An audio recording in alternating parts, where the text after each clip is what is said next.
السلام علیکم۔ ہمارے چینل AS وائس سٹوری میں خوش آمدید۔ سٹوری شروع کرنے سے پہلے آپ لوگوں سے گزارش ہے کہ ہمارے چینل کو سبسکرائب ضرور کریں۔ تو بڑھتے ہیں دلچسپ سٹوری کی طرف۔ ثنا کی عمر مشکل سے 16 سال تھی کہ اس کے والد کی موت ہو گئی۔ ماں کو جگر کا عارضہ تھا۔ چھوٹا بھائی 7ویں جماعت میں پڑھ رہا تھا۔ باپ کی وفات کے بعد گھر کا خرچہ مشکل سے ہو رہا تھا۔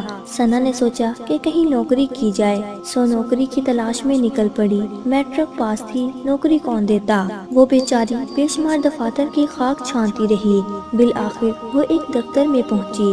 وہاں استقبالیہ پر بیٹھی ماڈرن خاتون نے ثنا کو کہا، ایک لیڈی سیکریٹری کی ضرورت ہے، باس میٹنگ میں ہے، فارغ ہوں تو مل لو۔ ثنا کو تھوڑا حوصلہ ہوا اور بیٹھ کر انتظار کرنے لگی۔ ثنا کے انتظار کی گھڑیاں ختم ہوئیں۔ باس کی میٹنگ اختتام پذیر ہوئی۔ باس نے اندر بلایا۔ جیسے ہی ثنا دفتر میں داخل ہوئی، باس نے دیکھتے ہی چیخنا شروع کر دیا کہ تم کسی مدرسے میں پڑھنے آئی ہو یا جاب کے لیے آئی ہو؟ ثنا ایک مشرقی لڑکی جو نقاب برقع میں تھی۔ ثنا ایک دم چکرا سی گئی کہ وہ پاکستان میں ہے یا یورپ میں، جہاں برقع پہننے پر اتنا غصہ کیا جا رہا ہے۔ انہی سوچوں میں گم تھی کہ باس نے کہا کہ جاؤ یہ برقع اور نقاب اتار کر آؤ۔ ثنا نہ چاہتے ہوئے بھی باہر چلی گئی اور برقع نقاب اتار کے آ گئی۔ جیسے ہی اندر داخل ہوئی تو باس کے چہرے کی شیطانی مسکراہٹ نے ثنا کا استقبال کیا۔ باس نے ثنا کی خوبصورتی کی تعریف کی، پھر یہ پوچھنے لگا کہ پہلے تم نے کہیں جاب کی ہے، پبلک ڈیلنگ آتی ہے، وغیرہ وغیرہ۔ تعلیم کے بارے میں کوئی سوال نہ پوچھا گیا۔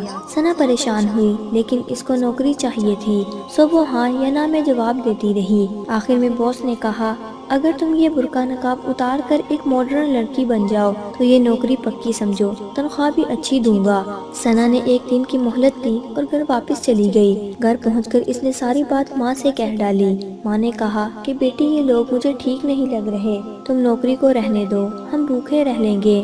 ماں نے اس کو حدیث حوالہ بھی دیا، حیا ایمان کا ایک بڑا حصہ ہے، بے حیائی جس چیز میں ہوگی اسے عیب دار بنا دے گی، اور سب سے اہم بات، حیا جنت میں لے جانے کا ذریعہ ہے۔ لیکن ثنا کو اپنے گھر کی فکر تھی، اپنے بھائی کے مستقبل کی فکر تھی، سو رات بھر سوچنے کے بعد ثنا نے فیصلہ کر لیا کہ اپنے گھر کی خاطر میں یہ سب کر لوں گی۔ جیسے ہی اپنے گھر سے نکلی تو گلی میں آتے جاتے لوگوں نے حیرت اور عجیب نگاہوں سے دیکھا، جیسے وہ اپنی نظروں سے ثنا کے ایکس رے کر رہے ہوں۔ خدا خدا کر کے گاڑی آئی تو ثنا سوار ہو کر اپنے دفتر کی طرف روانہ ہو گئی۔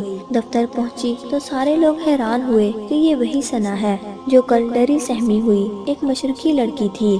ہر آدمی تعریف کیے جا رہا تھا۔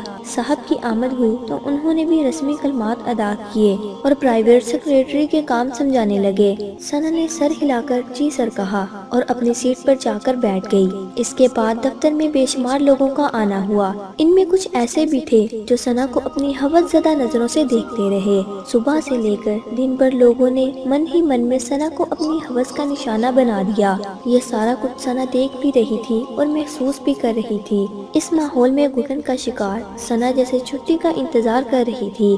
جیسے ہی چھٹی ہوئی ثنا سٹاپ کی طرف چلی گئی۔ اس کا سٹاپ آیا، اتر کر تیزی سے اپنے گھر کی طرف چلنے لگی۔ اندھیرا ہو رہا تھا، کچھ اوباش بھی ثنا پر آوازیں کس رہے تھے۔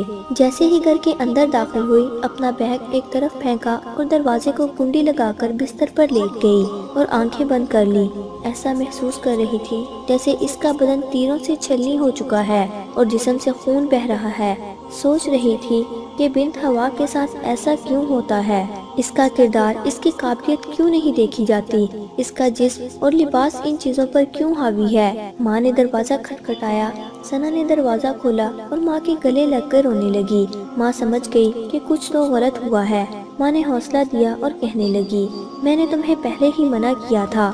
ثنا چپ ہوئی اور فیصلہ کیا کہ آج کے بعد نوکری کے لیے باہر نہیں جائے گی۔ اس کے بعد ثنا نے گھر میں محلے کے بچوں کو ٹیوشن پڑھانا شروع کر دیا اور گھر کا خرچہ چلانے لگی۔ یہ تو ایک ثنا کی کہانی تھی۔ اس ملک میں ہزاروں ثنا روز ہی حواس کا شکار ہوتی ہیں۔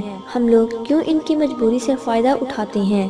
میری آدم کے بیٹوں سے اتنی سی گزارش ہے کہ ہوا کی بیٹی پر یہ ظلم نہ کریں۔ آپ کے گھر میں بھی ہوا کی بیٹی ہے۔ تو دوستو، امید کرتے ہیں کہ آپ کو یہ سٹوری پسند آئی ہوگی۔ مزید ایسی ہی دلچسپ سٹوری سننے کے لیے ہمارے چینل کو سبسکرائب کرنا نہ بھولنا۔ جلد ہی نیو سٹوری کے ساتھ حاضر ہوں گی، تب تک اپنا رکھیے خیال۔ خدا حافظ۔